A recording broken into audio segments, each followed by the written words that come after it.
studios in New York City. This is Charlie Rose.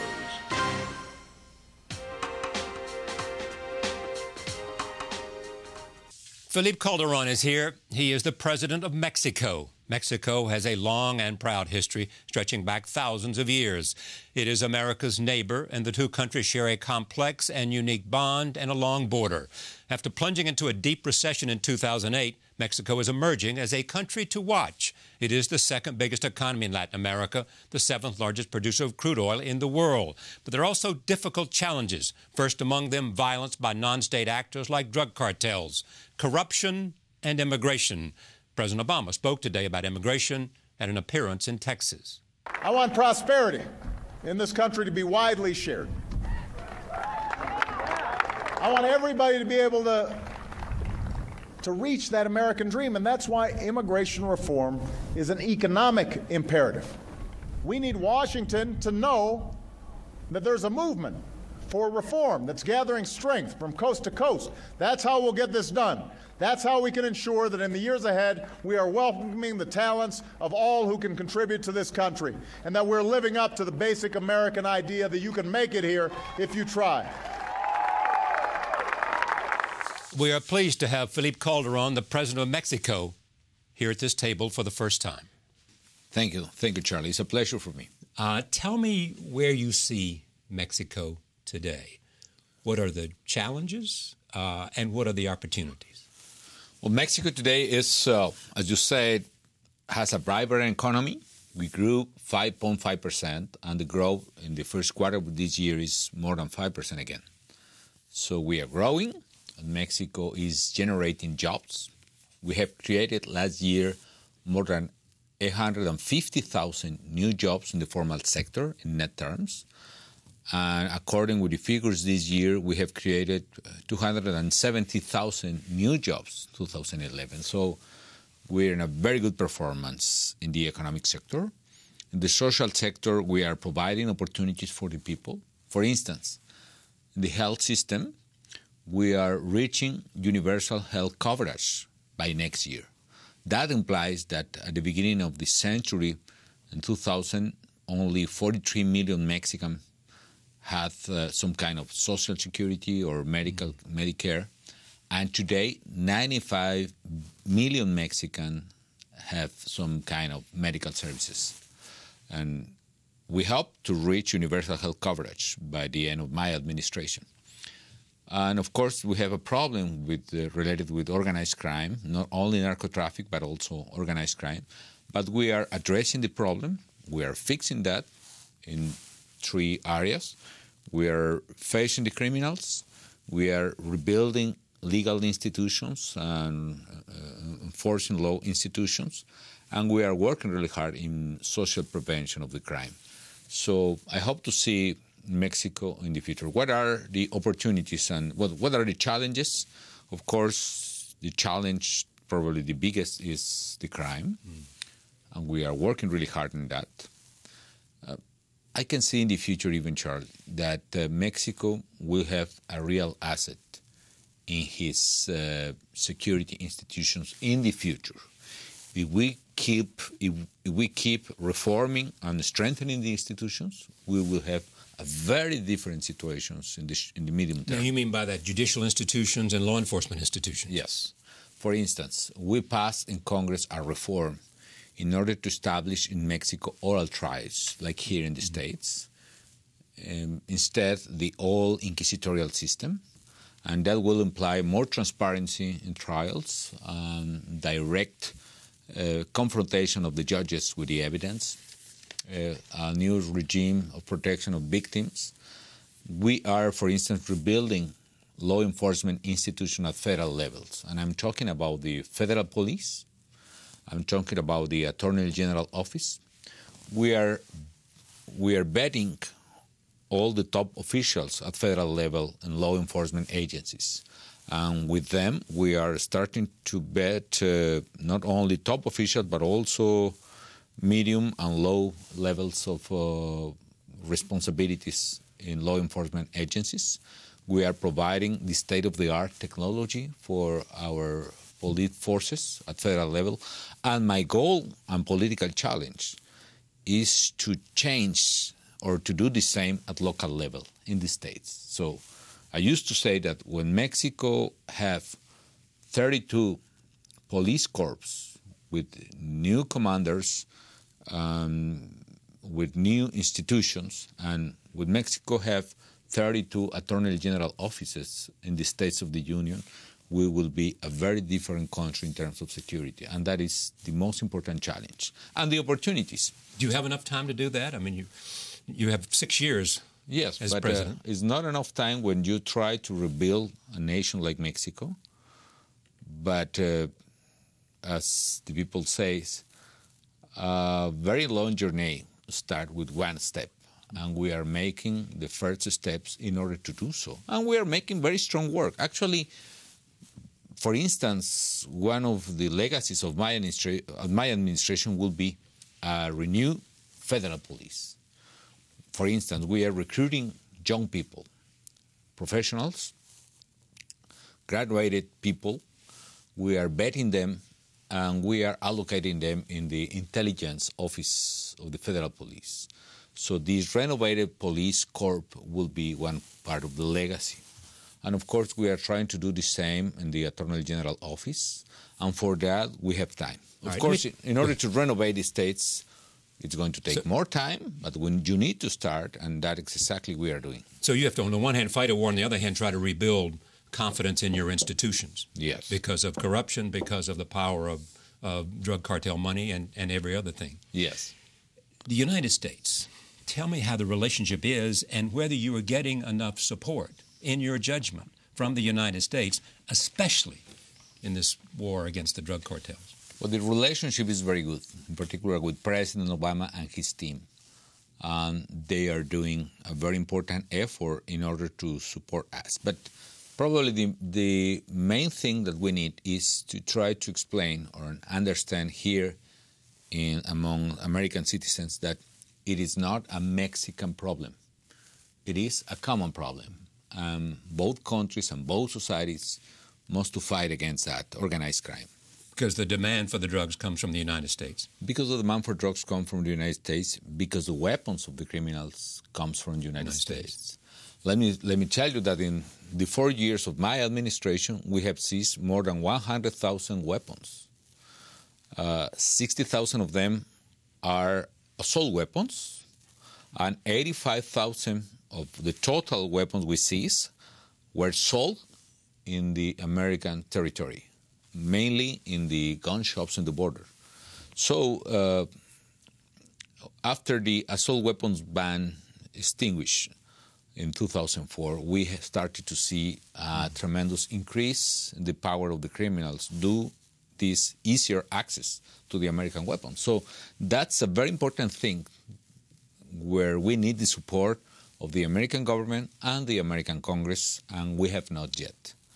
And that is important because those weapons are aiming today against Mexican innocents or Mexican people or Mexican authorities, but nobody can say that never will happen that those weapons aim against American citizens. Okay. Look at the demand side of drugs. I mean, your predecessor, Vicente Fox, has said that if the United States would legalize drugs, I think he principally meant marijuana, it would dry up the revenue and the drug cartels would be severely hurt.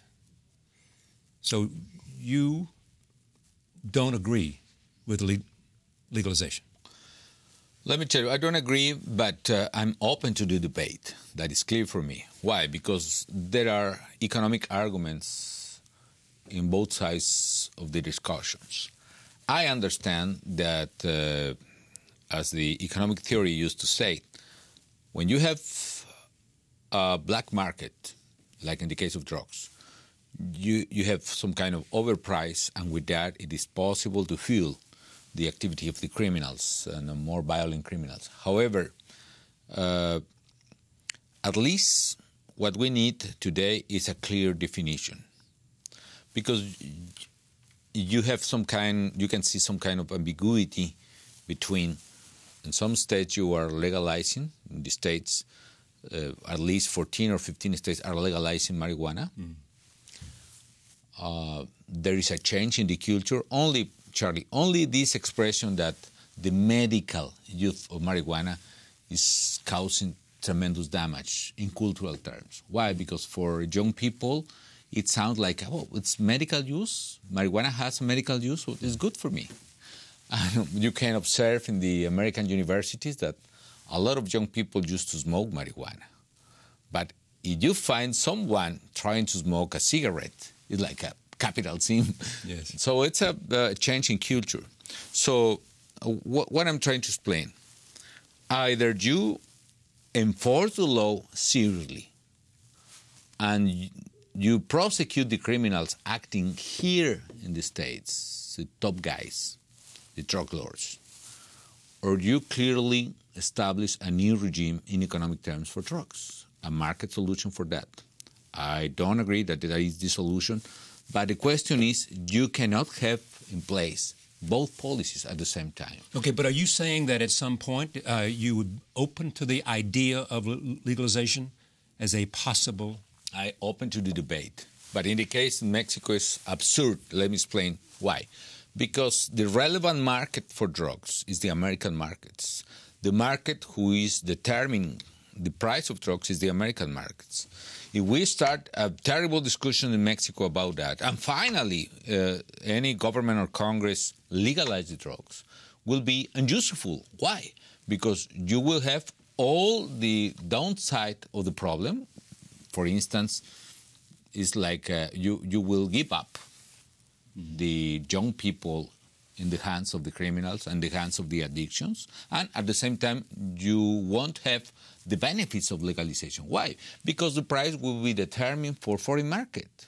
I used to say, instead to have only criminals coming from Apatzingán in my own state, Michoacán, we will have criminals coming from Apatzingán, Afghanistan, Pakistan, and Mexico will be like a paradise for the criminals. So there is not rationality in that debate right now with Mexico. But I'm open to the debate.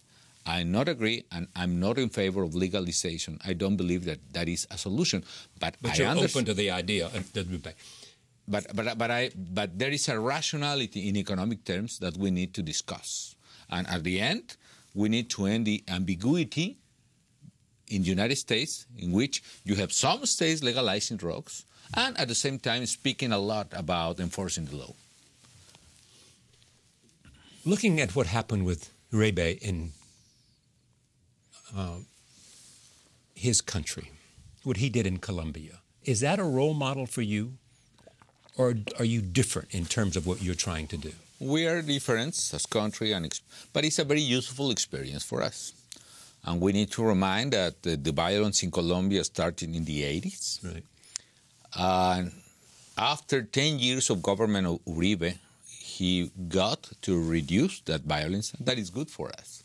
Let me tell you that the violence in Mexico started after when the assault weapons expired in 2005. Right. And after that rose in a very complex manner. However, I can see now some kind of stabilization in terms of homicides, and I hope to see in the short term even that we can expect some kind of decline. So the curve in Mexico could be similar than the curve in Colombia, but will be faster, if I can say that, the cycle, because we acted in a very different moment of the curve. So we started to act against the criminals almost, well, just in time, if I can say that. Why is it so hard?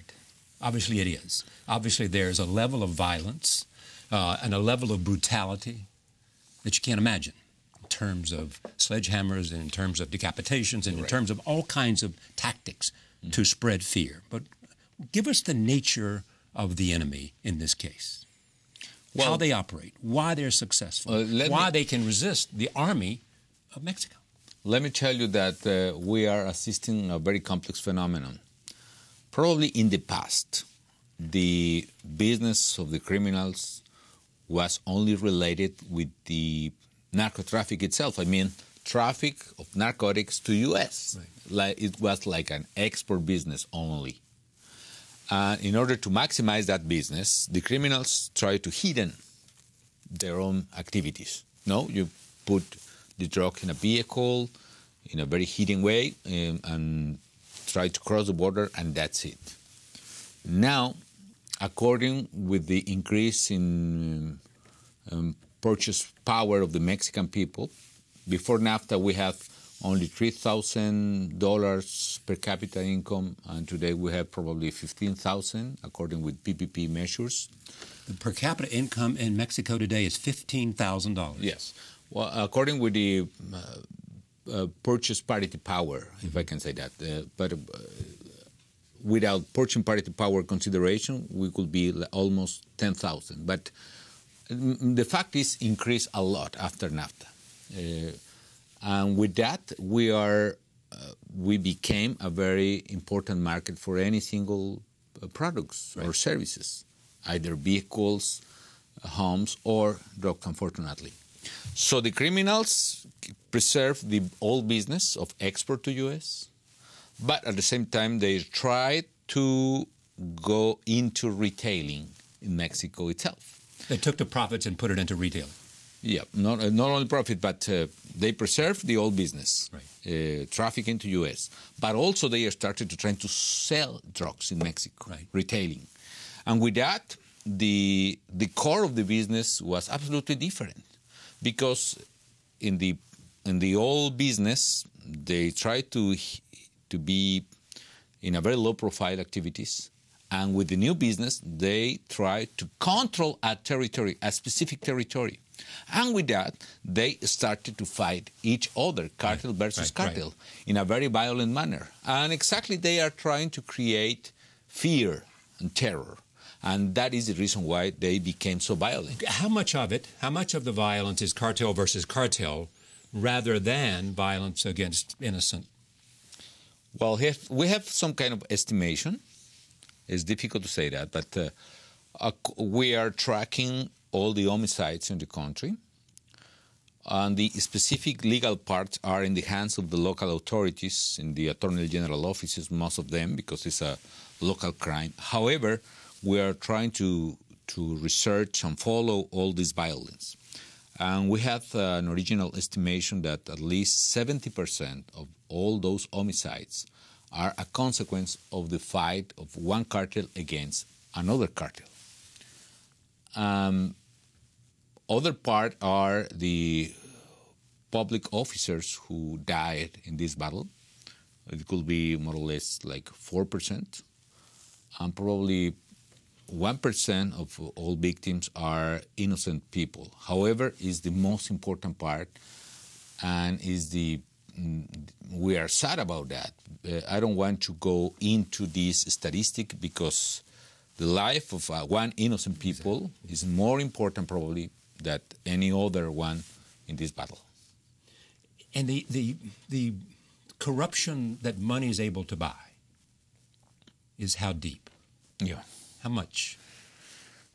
It's difficult to say, but on my understanding, the corruption erodes in a very important manner the local authorities, not only in some municipalities, but also in some state local police corps. Is that the reason that you have to use the army? Is that the reason? Because the local authorities are not able to face the criminals. But let me tell you, for instance, in Chihuahua and Juarez, which it has been the worst case in terms of violence during 2 years. Actually, the federal police is acting almost as municipal police. So I have federal police officers in the corners of Ciudad Juarez. And yes, we are reducing the violence in Ciudad Juarez in a very important manner. We used to have, in the worst moment, probably 18 homicides a day. And we are reducing today probably 4 homicides a day, and we are reducing still. But we needed to apply the full force of the federal authorities in Ciudad Juarez. And it's not a long-term solution. What I am urging the local authorities, you need to recruit your own police corps, and you need to work rebuilding your own institution. And that is the failure right now, because there is some kind of bad incentives. As long as President Calderon is taking control and responsibility for my own duty, I can forget that. No, and I need to fix that. But so how are you going to fix that? How are you going to convince them that they have to be responsible and that the president cannot always be in charge of the local issue. I'm pressing them.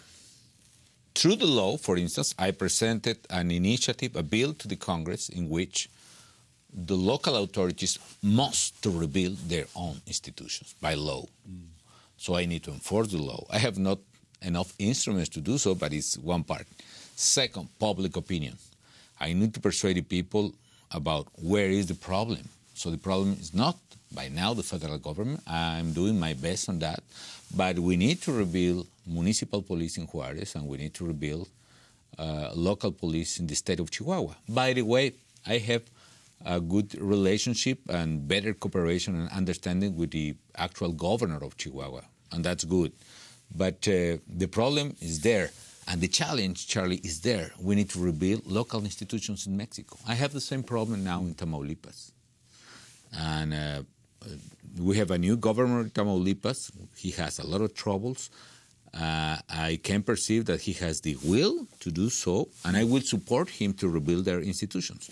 But the rule is we need to reach an agreement in which, yes, I will support you with federal police, Marines, and soldiers, but certain time. But at the same time, you must to rebuild your own institutions. You need to recruit new people, and you need to establish some kind of vetting on your top officers, and you need to train them, and you need to invest in them, and you need to change your budget in favor of security. Do you have enough resources to do the job that you believe has to be done? Well, you never have enough resources to do the things that the government must to do. That's the key of the economy. The economy is the art of the But you know, it is true, as you know, and you understand this much better than I do, that there are people who will argue that you should tax the wealthy more in order to provide the revenue and to provide a safe environment for all the people. You know, and if you don't have the resources, that's one step that you ought to do. Actually, I'm trying to pass tax reform in Mexico. At least I made twice tax reform in Mexico, and with a very expensive political cost. But I realized that I must do that. However, I need to face the opposition of the Congress because I have not majority in the Congress. Right. So I passed a reform in 2007, 2008 in order to establish a new tax on business. And 2009 I passed another reform, and we got to increase 1% the VAT in Mexico, a very high political cost. And we need to do more, I agree. And actually I'm reducing other areas of the public administration. For instance, I closed a very expensive and unuseful public company, Luz y Fuerza. Right. It was very difficult to do so, but with that, I'm saving like $5 billion a year. And of course, I'm applying those money for other priorities, including security. But let me tell you, Charlie, since the beginning of my administration, I have multiplied for more than 2 the budget for law enforcement agencies. And probably, again, the problem could be at local authorities because, on average, the local governments in Mexico have not increased their budget for security, which is irrational. So they need to do much more on that. The Colombia model and President Bush and the relationship he had, are there things that the United States can't do that you don't want them to do because Mexicans would not want you to do? Well, it's the relationship with the United States is complex for Mexico always. But let me tell you, by the way, one thing about Colombia. Yes. One thing about Colombia. Even with this marvelous work made by my friend Uribe, right, Colombia still has today 38 homicides per 100,000 people, which is the double of the number of homicides in Mexico, because we have 16 homicides per 100,000 people. So we have less homicides than per 100,000 people than Colombia or than Brazil or that almost any other country in Central America. But I'm coming back to your questions. In the case of Colombia, there was an agreement in which the American soldiers could intervene in actions in the Colombian territory. And in the case of Mexico and the United States, we are talking about different bases of action. So we can work together and provide intelligence and information each other and work together in order to train our people and even to get the support or some kind of surveillance instruments like planes or something. But we are not allowing that the American soldiers act in Mexican territory. Right. I saw recently something that said that anti-Americanism, a sort of feeling about America, may have increased. Well, by traditions, the Mexican people develop some kind of anti-American feeling. Let me tell you that with NAFTA, that anti-American feeling reduced a lot. Probably, I don't want to say numbers about that, but that's a fact. However, that anti-American feeling increased in the recent years due to the anti-Mexican feelings in the United States. All these immigration bills in Arizona and others, the expression of the radicals, of the rightist people here, very violent, very aggressive, very anti-Mexican. So there is some kind of reactions in our society. For instance, there has been probably almost 20, at least 14 people who were killed trying to cross the border last year, Mexican people. Right. And that kind of situations have been very painful for the relationship. But now what we are trying to do, Charlie, is to improve the public opinion about Mexican people here in the States, and at the same time, the public opinion about American people in Mexico. Okay, tell us what you would want the American people to feel about people in Mexico. That people in Mexico are friends, neighbors, and allies. Share a border. Share trade. Right. Millions of jobs, of American jobs, depends on the demand of Mexican people. That the future is common, and the only way in which we can find prosperity for American and Mexican economy is working together through integration. That's the only way in which we can compete in a global economy. And in brief, that the Mexicans are not the enemies of the American society, are the friends, the allies, the neighbors. And I want to change that perception.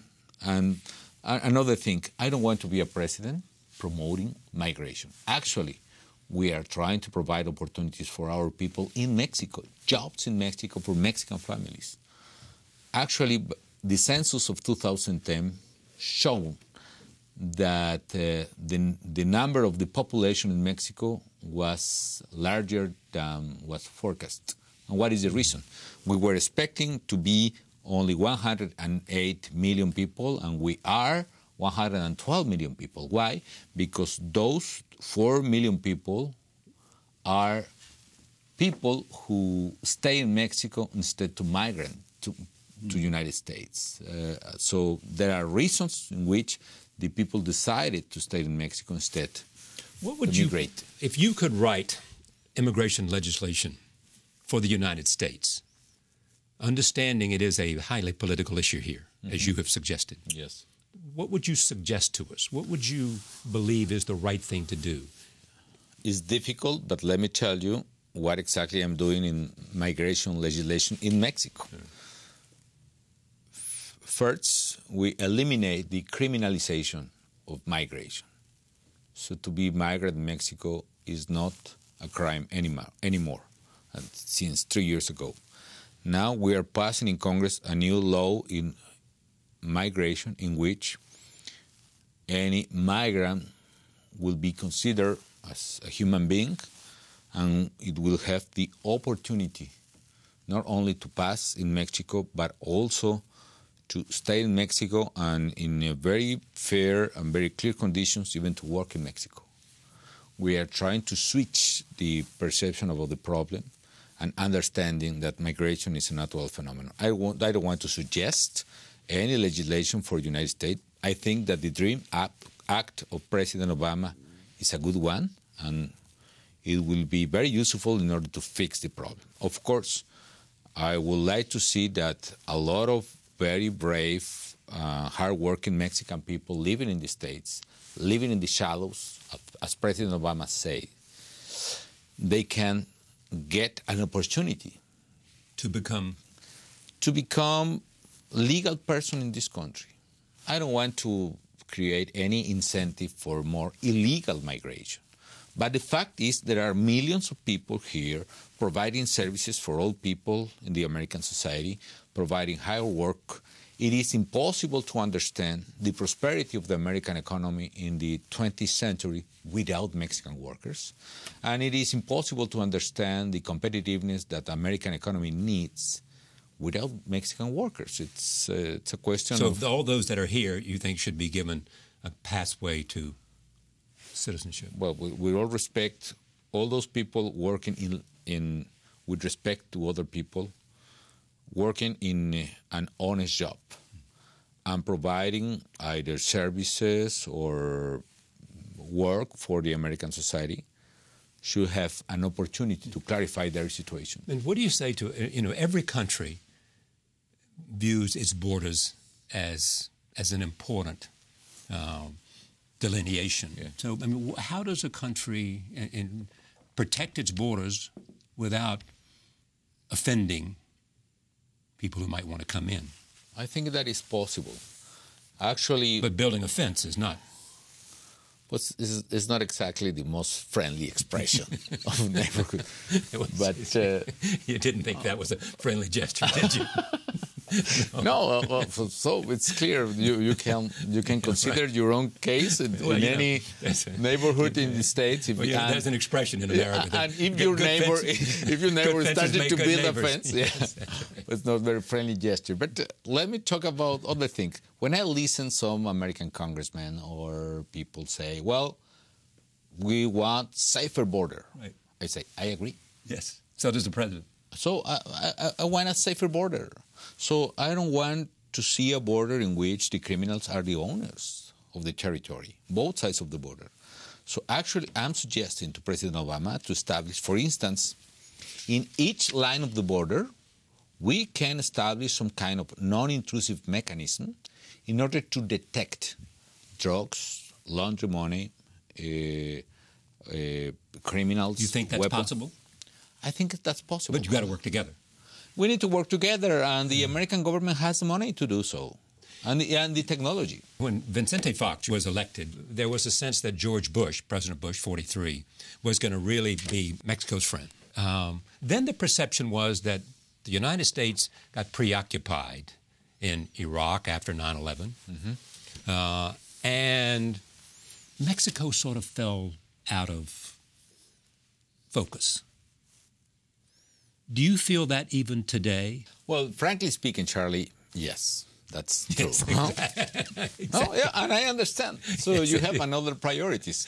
And I used to think, well, I know you need to catch Osama bin Laden. Yeah, exactly. But now it's done. So what is your next priority? No? And I think it's Mexico. And where are we on the line? Talking seriously, Mexico, the relationship with Mexico is today the most important relationship for the American society. That is absolutely clear. Why? For several reasons. For security reasons, for prosperity reasons, for social reasons, for cultural reasons, for strategic reasons. Is there any better ally of the United States in the region than Mexico? Have you seen how is Latin America right now? Have you seen any other risk greater than the risk of the criminals acting in Mexico with American weapons? So I think United States is solving his highest priorities, in this case, the war in Afghanistan. Right. I think... Okay, but if you came to the president and he said, my friend, Mr. President, president to president, what can I do for you? Yes, we have not been focused on Mexico. Yes, I hear you. And the case you make for Mexico's significance to the United States is important. And then the president says to you, so what do you want? And I say, well, I want, first, more cooperation in our common problem related with the fight against criminals. There's some interagency questions there. Interagency, but also weapons. Right. Weapons is crucial. Right. It's impossible to, well, no, it's not impossible, but it's more difficult to fight this battle when your enemy is receiving hundreds or thousands of weapons on annual basis. Second, we need to look prosperity together. So your workers need Mexican consumers and the other way around. Right. So we need to liberalize even more the market. Third, we both need, and I admire you and applaud your effort in order to establish a solution for migration in the States. And we need to act together in common challenges, not only migration, not only security, but, for instance, climate change. I do believe in that. In fact, you're getting an award here in New York for your work in climate change. Yes, and let me tell you, I'm really sorry about what is happening today to a lot of American citizens here in the States with the floods in Mississippi River and others, or tornadoes. And my perception is... You think that's connected to climate change? Absolutely. So the worst floods in 75 years in the United States are more or less, but they are connected with climate change because, I'm sorry for the expression, the climate is changing. Yes. So we need to fight with that. So look, but you were in, I assume, Copenhagen, but I certainly saw you make a speech in Cancun, which was a successor meeting to Copenhagen, correct? Yes. I mean, so why can't the international community come together? Now, Cancun was better than Copenhagen, but many say didn't go far enough. Well, again, a very long journey starts with one step. Okay. And we need to do those steps. And in Cancun, it was not one step. It was a very big jump. Significant. Yeah. So you think the international community is beginning to come together and understand that it can only be solved and addressed if it's done jointly? Yes. The problem of climate change is that you cannot act only in one territory. So you have, I don't know, emissions in Indonesia with wood fires or in the United States with industry or wherever. The consequences are in any part of the globe. And there are not clear economic incentives to act. So the only way in which we can address this problem is working together. And now the international community, at least in Cancun, started to realize that we must agree in several points. And I hope that next step in South Africa could follow this effort. But let me tell you, Cancun made serious advances in several matters. Even the commitments made in Cancun are larger than, for instance, the commitments in Kyoto Protocol, with the difference that under the Kyoto Protocol are only commitments between developed countries, and under Cancun are commitments coming from developed and developing countries. So we need to move forward. But again, the key issue, Charlie, is to explain to the people that all those tragedies that the American people are suffering today are linked with climate change, and we need to work together. And I have an interest on that. You can see the hurricanes in the Caribbean Sea are kicking Mexico worse than ever, and Honduras and Guatemala, and the people are suffering a lot. And one day you have floods in Mexico, and the other year you have terrible fires, like in the north of Mexico, and it's the same problem. What's your relationship with the business community? Well, it's a very good one, with the exception that I'm promoting antitrust legislation. Well, I'm coming to that. That's where I'm going. Oh, no, So Carlos Slim, who's the richest man in the world, who's made billions in the cell phone business. Well, Carlos Slim is the richest man in the world, I think, mainly because he's a hard worker. I think it's an honest man, in my opinion. And let me tell you, I do believe in antitrust legislation. So the message here is? The message here competition has to be. Competition has to be. We want free market, free competitions. We don't want monopolies in Mexico. And in order to do so, I will promote antitrust legislation. I will promote, for instance, we are actioning more frequencies in telecommunications than ever to private enterprises. We are allowing more competition. Several years ago, only Telmex was the player in telecommunication. Right. Today it's Telmex, Usacell, Telefónica, Nextel. They are playing really hard in Mexico.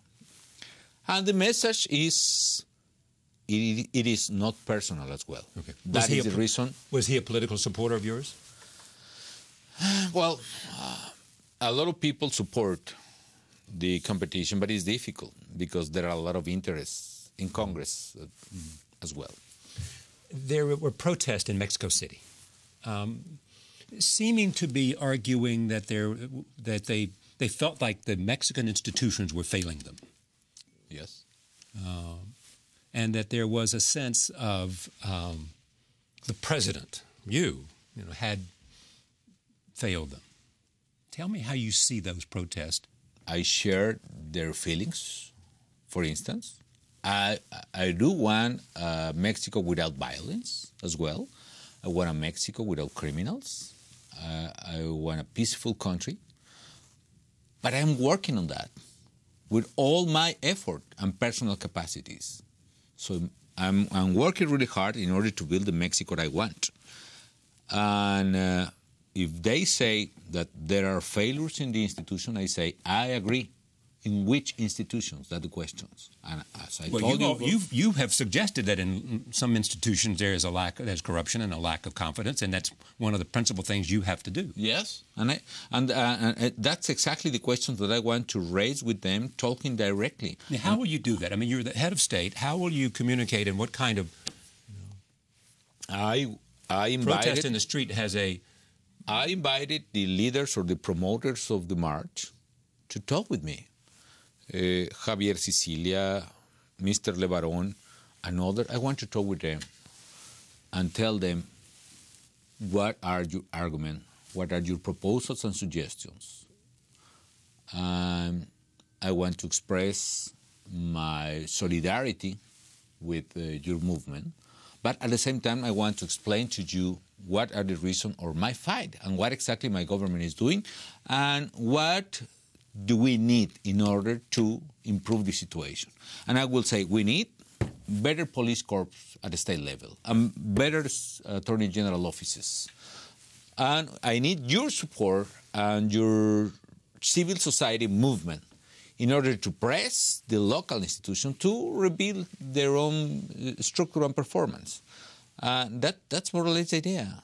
One day, Charlie, several times, I walk on the streets protesting about the situation in Mexico. Because at the very end, I'm a citizen as well. I have 3 kids, and I want a very different Mexico for them. And what I have clear is I am doing my best effort, an effort that probably should or must be done before me, several years or decades ago. But I'm starting with that. In that sense, I know that I am doing my duty. Another, they say, for instance, change the strategy. Yeah, see, they do say and that. They say, well, what do you suggest for that? And some of them say, well, you need more education. Okay, I'm doing my best effort in education. I have created more than 90 new universities in Mexico, more than 800 colleges oriented towards technicians aspects in 4 years. We have increased the coverage for education at university level from 24 to 30% of the population. So we are doing a lot. What else? Well, you need to treat addictions as a health problem. Exactly. Yes, I did that already. Under my administration, the personal consumption of drugs is not punished in criminal terms. We are providing hundreds of centers in order to prevent and treat addictions among young people and teenagers. We have multiplied by 4 the budget for treatment of addictions. What else? Probably you say, we talk about that, legalize drugs. I say, I have my point of view, and there is no sense if Mexico do that alone. And even with that, I think that is not a solution, but I am open to the debate. So I want to talk with them and to find out solutions about that. But that's possible. I mean, you're the president of the country. That is possible. I Actually, mean, I made already. I mean, you know, if you say that here, and you've said that before, I mean, it would seem to me could happen tomorrow. I mean, could happen next week. Yes. Yes, indeed. If you consider it significant. Yes, actually, I made already that. I'm the first president ever in Mexico who respond questions coming from the people and the leaders. I open public debate with leaders of civil society about security. I have heard not only governors or legislators or judges, but also mothers who lost their childs, leaders, academic. Actually, I want to do so because for one president, it's very difficult to listen to people. All the time you are listening to the voice of your advisors. I want to listen to the voices of the people. Let's talk about the idea of perception in terms of how people perceive things are going in Mexico, within Mexico, and outside. Several years ago, people started writing articles saying that Mexico could be a failed state. I would assume nothing would infuriate you more than the perception that Mexico could become a failed state, or not. There are a lot of things that I don't like about what people used to say about Mexico. But that, I mean, is there any possibility that you're not going to win this battle against? No, not at all. Absolutely, we will win and we will prevail. But, of course, and talking about failed state is absolutely absurd in our case. Why? Because Mexico is a country which is working. It's a very functional country. We have a vibrant democracy. Right. We have 3 branches of power: executive, legislative, judicial. We are independent each other. But beyond that, we are able to reach agreement in the Congress, like antitrust legislation. Right. We have an educational system with 36 million students attending school every single year. We have a health system in which we are almost to reach universal health coverage in Mexico. So we will attend more than 100 million people with medical services, a goal that is not reached for a lot of countries, including the United States. We have a system in which we have a business community. We have an economy growing 5.5%, creating more than 800,000 jobs a year. So is that a failed state? Not. Should the presidency be more than 1 6-year term? No, it's enough, I think.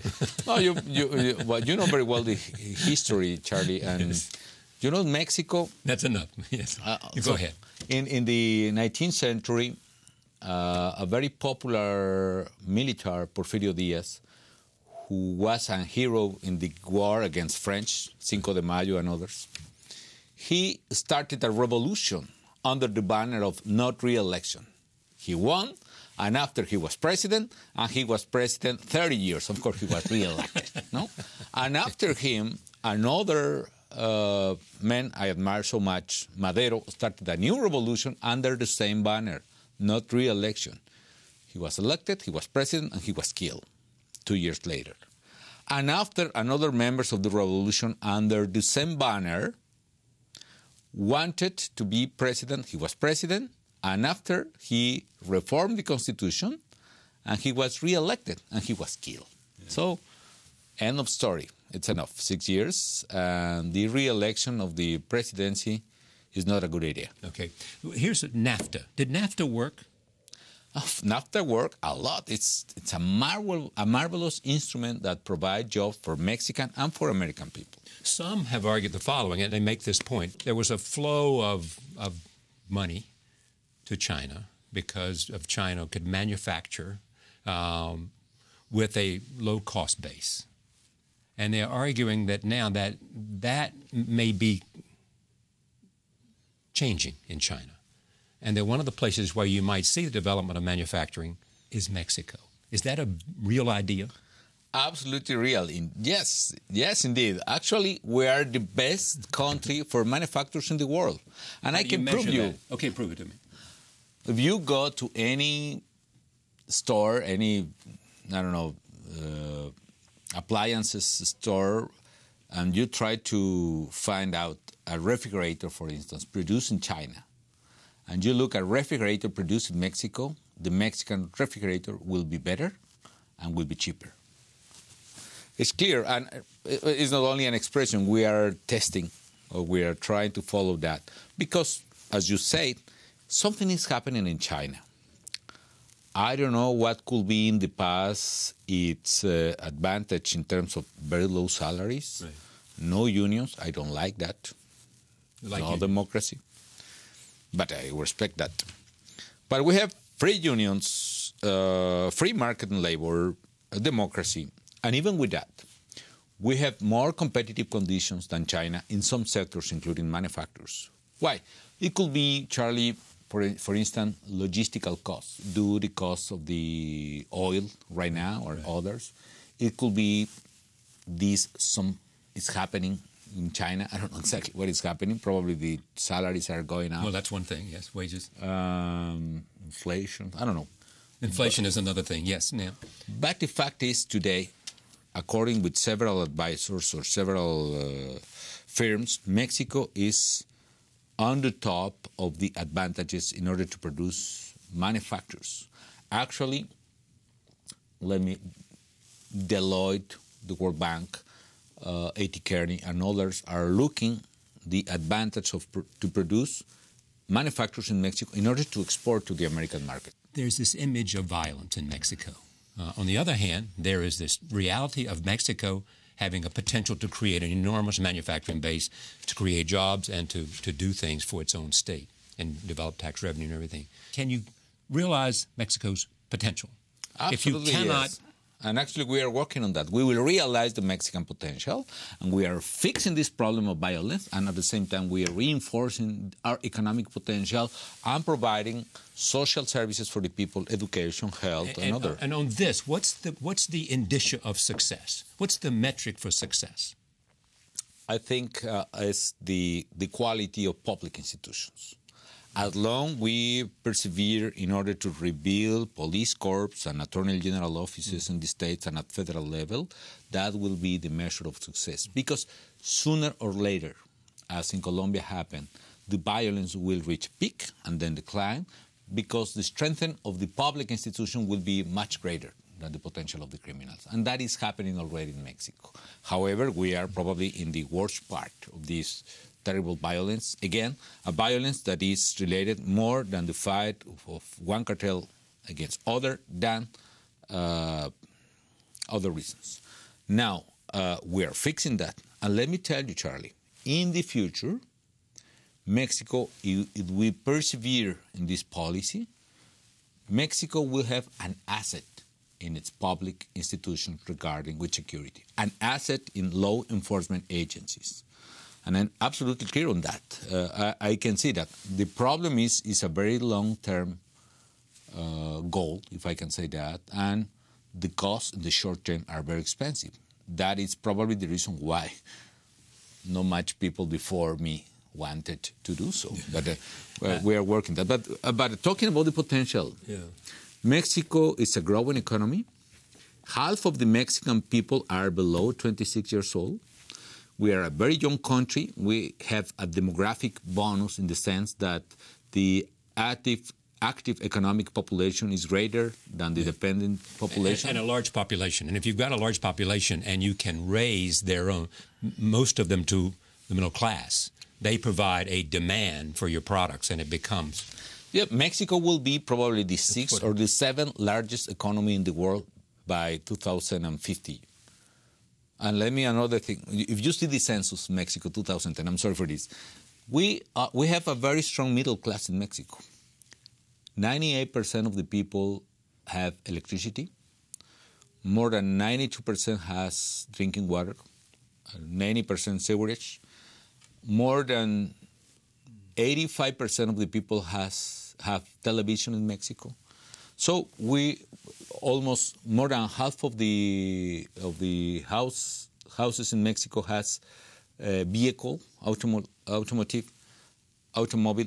and other. For instance, 1 out of 4 houses in Mexico has been built and financed in the last 10 years. So we have a new middle class. Is on this side of the potential. Yes. On the other side, and you were saying you're addressing this, is obviously you have people for economic reasons, are trying to cross the border into the United States looking for jobs, yes?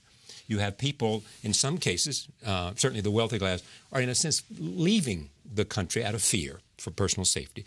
And thirdly, you have the United States travel advisory or whatever they, for security saying, it's not safe to go to these places.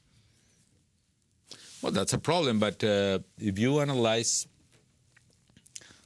we have a problem, but we are addressing that problem, and we are fixing that. Okay, but you got to communicate that too. I mean, a sense of... Yeah, that's the other... because you have made some progress in terms of the violence, in terms of the people you've arrested and the people that you, drug lords and others who have been... Yes, but we are failing in the sense to communicate, the perception. So we are not able to explain the problem and to say that we are fixing that, and the rates of homicides in Mexico are lower than almost any other country in Latin America, or most of them. And even, for instance, I used to talk about this contrast. Mexico has 16 homicides per 100,000 people, and Brazil has 25 homicides per 100,000 people. Even Washington, D.C. has 24 homicides per 100,000 people. Fair point. And several cities in the United States are far away. It's much homicides than Mexico. But let me come back to the point. Probably the difference is that the perceptions about Brazil is that Brazil implies only party and carnival and so on. And even, for instance, Rio de Janeiro has 80 homicides per 100,000 people. However, Rio de Janeiro will organize the Olympic Games and the Soccer World Championship very soon. And the reason is perception. And one of the reasons could be, if you see any single Brazilian, never talk bad about Brazil. Never. And if you see a lot of Mexican people, we are really experts talking bad about Mexico. You were born into politics. You sat at the kitchen table while your father talked about politics in Mexico and his party. Wouldn't it be amazing if he could see you today as president? Well, I hope to see him again someday. But, my father used to dream in a very different Mexico, and he worked all his life in order to build democracy in my country. And as you say, I remember after lunch that my father used to be candidate because no one wanted to be candidate in my city. Yeah. We were in opposition. And I can remember we used to prepare the propaganda for the campaign. Right.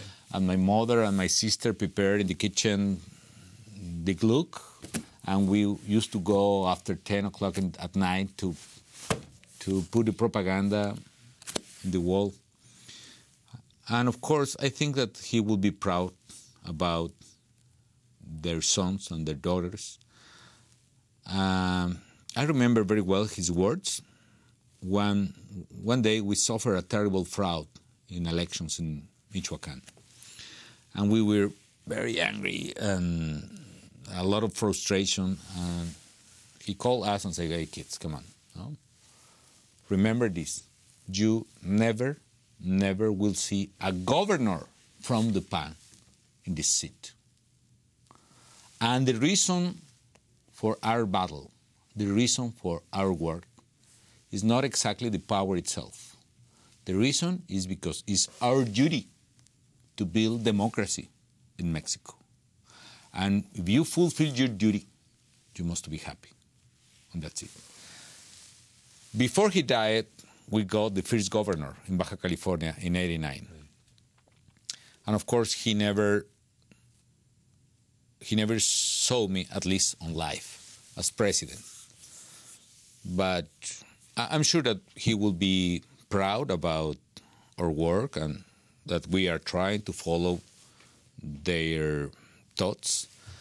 But at the same time, I'm really proud about the principles and values that I received from my father, and I'm trying to keep them. And I hope I can transmit to my children the same values and principles. Mr. President, thank you so much for coming here. To have you sit at the table, it's a great pleasure for us, and to continue to watch all of those options and opportunities that your country has. So thank you. Thank you, Charlie.